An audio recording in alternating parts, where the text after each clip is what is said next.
Et c'est ce que tous ces poètes-là ont mis en avant, c'est cette notion enfin, pas de la notion, mais c'est la foi avec l'espérance, quel que soit leur milieu. Parce que Voilà, vous avez quand même, dans votre exactement. ouvrage, parlé, vous n'avez Mhm. cité dans Clio et ses poètes que quelques grandes figures des poètes catholiques, et vous dites qu'il y en a quand même une centaine. Ah oui, Donc il y a oui, des oui, très connus, comme Peggy, oui. Claudel, comme je le disais en introduction, puis Mhm. il y a des gens Permettez-moi au moins de rendre hommage à un poète de mon cru, c'est-à-dire de ma de région, votre c'est région. Achille Paysan.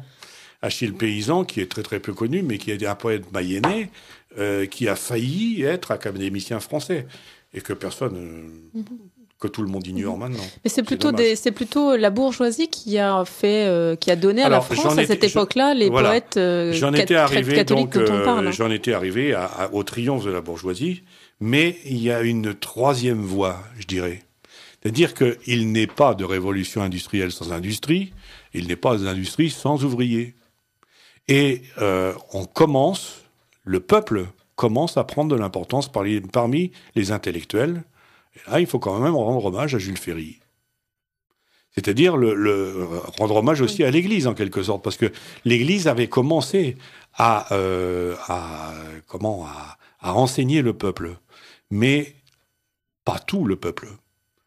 Depuis Jules Ferry, l'école laïque est obligatoire. Et donc, quelqu'un comme Peggy, par exemple, c'est quelqu'un qui est issu du peuple et du peuple laïque. Sa mère était athée, son père était athée, sa grand-mère était athée. Et lui-même a commencé par une sorte, peut-être pas d'athéisme, mais aussi, je pense qu'on peut parler d'athéisme péguiste, et on peut aussi, enfin, c'est très compliqué à l'époque. C'est-à-dire que les notions C'est sont très pas forcément aussi les notions sont pas claires, aussi tranchées. tranchées qu'aujourd'hui.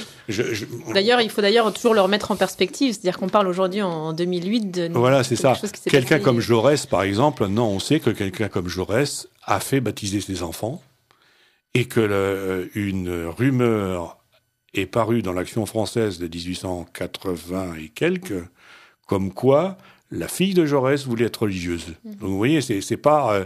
D'ailleurs, Jaurès a eu des ennuis avec ça. Mais enfin, il est probable, je ne sais pas si c'est vrai, je ne sais pas si c'est faux, mais le fait même qu'on ait laissé cette rumeur courir et s'inscrire dans la presse, c'est la preuve qu'on pouvait y croire à l'époque. C'est-à-dire que, quand même, dans ce que vous nous dites, c'est quand même la bourgeoisie avec des noms aussi célèbres. Je vais en citer 4, c'est ceux que vous avez choisi de présenter plus en détail dans votre ouvrage. Hein. On a Paul Verlaine, Francis Jammes, Louis Le Cardinal, peut-être qu'on connaît un peu moins, Paul Claudel pour la partie bourgeoisie, poète catholique bourgeois, si on peut dire comme ça. Il y a 2 femmes qui sont Thérèse Martin, donc Thérèse de l'Enfant Jésus, Marie Rouget, qui est en fait Marie-Noël, dont je lirai peut-être tout à l'heure quelques ouvrages, quelques textes, pardon. Et puis, le peuple, les poètes du peuple, là, il y en a 2. Il y a François Copé, qu'on connaît assez peu. Très peu. Charles Péguy. Et alors, François Copé, je vais juste peut-être... peut-être que vous pourriez nous en dire un mot. Oui, je veux bien, oui. D'autant plus que nous sommes à Paris et que François Copé, c'est le type même du poète parisien. Donc, ça tombe plutôt bien. Il faut en parler. Alors, peut-être que je pourrais juste vous lire, parce que vous avez cité ça, pour montrer aussi que la poésie catholique, elle est aussi dans les... pas forcément dogmatique ou pas forcément là pour mettre en avant telle et telle vertu, mais aussi pour raconter la vie. Donc il écrit « J'écris près de la lampe, il fait bon, rien ne bouge. Toute petite en noir, dans le grand fauteuil rouge, tranquille auprès du feu, ma vieille mère est là.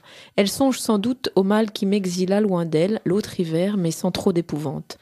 Car je suis sage et reste au logis quand il vente. » Et puis, se souvenant qu'en octobre, la nuit peut fraîchir vivement et sans faire de bruit, elle met une bûche au foyer plein de flammes. Ma mère soit bénie entre toutes les femmes. Vous voyez la référence évidente. Évidente, oui. Vous voyez, François Copé, justement, c'est le poète des humbles. Et là, il présente une scène tout à fait intime, je dirais presque intimiste, qu'il a probablement connue chez lui, c'est autobiographique. Et en même temps, on voit que il aime les humbles, il aime le peuple. Lui, poète issu du peuple, son père notamment, est très connu à Paris, beaucoup plus qu'on ne le pense, parce que c'est lui qui a fait le portail de la mairie de Paris. Il était forgeron. Le portail d'un jardin. Non. De l'hôtel de ville. De l'hôtel de ville. D'accord. Ah, oui, je dis la mairie comme chez moi. Mais ici, on dit l'hôtel de ville. Excusez-moi. Bon, mais c'est donc à l'époque, il était très connu. À l'époque, il était très très connu. Mais c'était un ouvrier, donc. Mais c'était un ouvrier, donc on connaît plus le portail que celui qui l'a fait, bien entendu. Hein. Mais François Coppée était très fier de son père parce que justement, c'était un fils de forgeron. Et lorsqu'il dresse le portrait des humbles dans ses poèmes, on y voit tout le petit peuple de Paris. C'est magnifique.